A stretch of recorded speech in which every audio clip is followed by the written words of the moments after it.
L'Institut du monde arabe, inauguré en 1987 par François Mitterrand, est soutenu par une fondation créée en commun par la République française et 22 États de la Ligue arabe, parmi lesquels l'Algérie, l'Arabie saoudite, Bahreïn, le Soudan, le Koweït, le Maroc, le Qatar, soit autant d'États discriminant, voire persécutant légalement leurs minorités religieuses.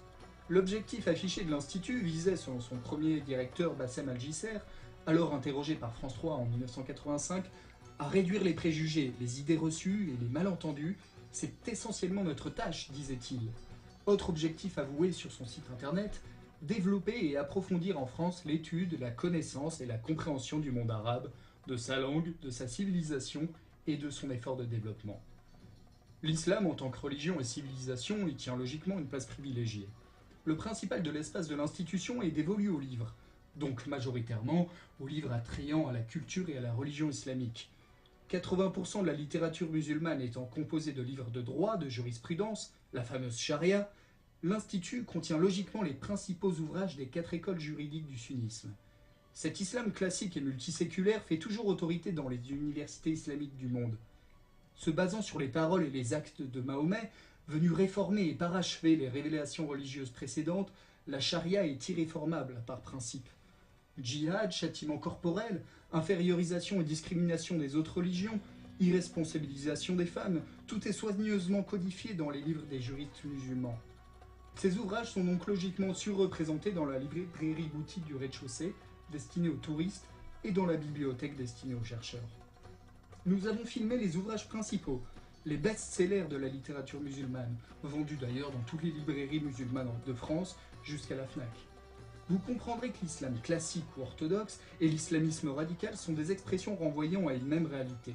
L'islam chimiquement pur, défini par les propos de Mahomet et de ses compagnons et des premiers califes dits bien guidés par Dieu.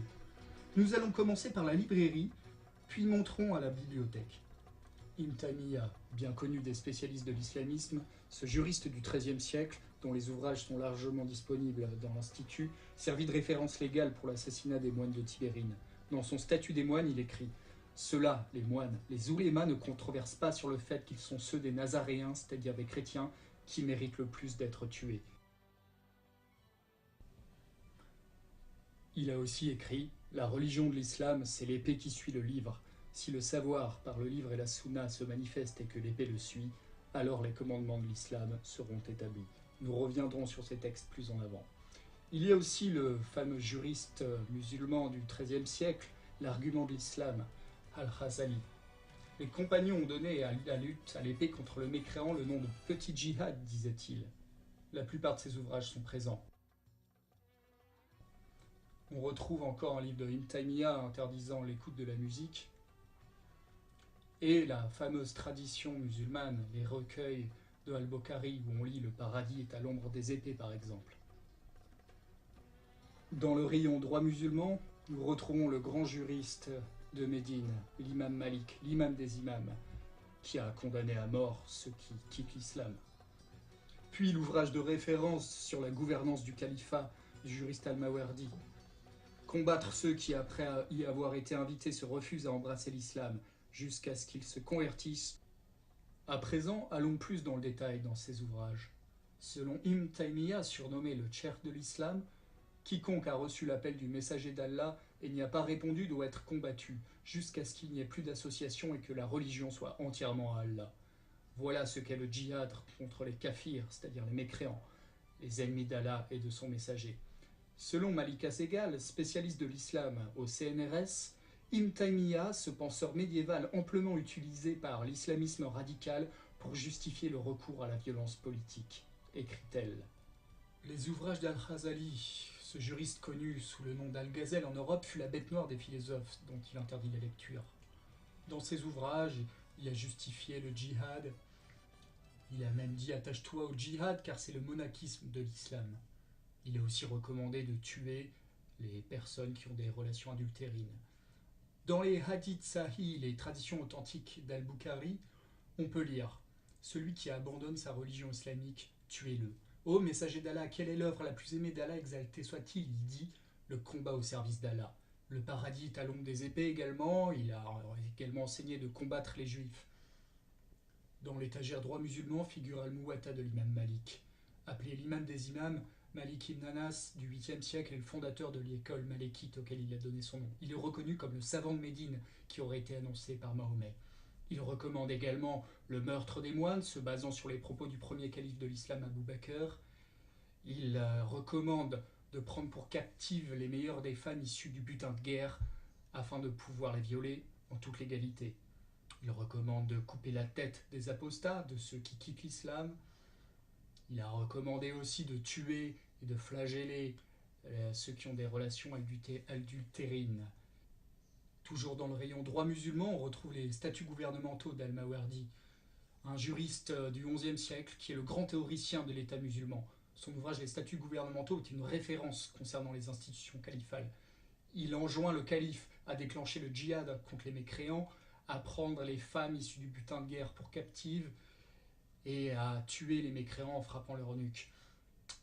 Il interdit aussi de faire sonner les cloches par les chrétiens, qui ne peuvent d'ailleurs pas édifier d'église dans la terre d'islam. Voilà donc pour la librairie boutique destinée aux touristes. Nous arrivons maintenant dans la bibliothèque. Nous retrouvons dans la bibliothèque les ouvrages de An-Nawawi, un des grands juristes sunnites de l'école chaféite, dont les ouvrages sont présents dans toutes les bibliothèques musulmanes. Le hadith numéro 8, il m'a été ordonné de combattre les hommes jusqu'à ce qu'ils témoignent qu'il n'y ait d'autre divinité qu'Allah et que Mahomet est son envoyé. Le hadith numéro 14, il n'est pas licite de faire couler le sang du musulman, sauf s'il s'agit d'un des trois coupables que voici, le fornicateur dont le mariage a été consommé, le meurtrier qui subira le sang de la victime et l'apostat qui se sépare de la communauté musulmane.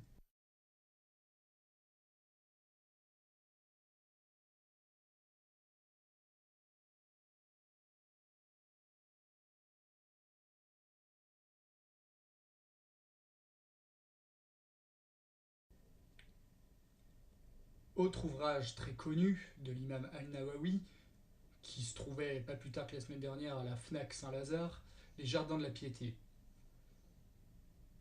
Voici le chapitre consacré à la guerre sainte. Le mérite de la guerre sainte. Dieu le Très-Haut a dit « Combattez les associateurs sans exception, de même qu'ils vous combattent sans exception, et sachez que Dieu est avec les gens pieux. On vous a prescrit l'obligation du combat, et c'est une chose que vous n'aimez guère. » Selon Abu Huraïra, on a demandé au messager de Dieu, c'est-à-dire Mahomet, quelle était l'œuvre la plus méritoire. Il dit « le combat au service de Dieu ». On retrouve les ouvrages d'Al-Bukhari et d'Ibn Taymiyyah dans la bibliothèque, sans surprise. Et enfin, le fameux ouvrage, la Risala, c'est-à-dire l'épître d'Abu Zaïd al-Karaïwani, surnommé le Petit Malik, qui est très connu de l'école malékite. Le djihad est une obligation qui incombe à certaines gens pour d'autres. À notre avis, on ne doit faire la guerre à un ennemi avant de l'inviter à la religion d'Allah.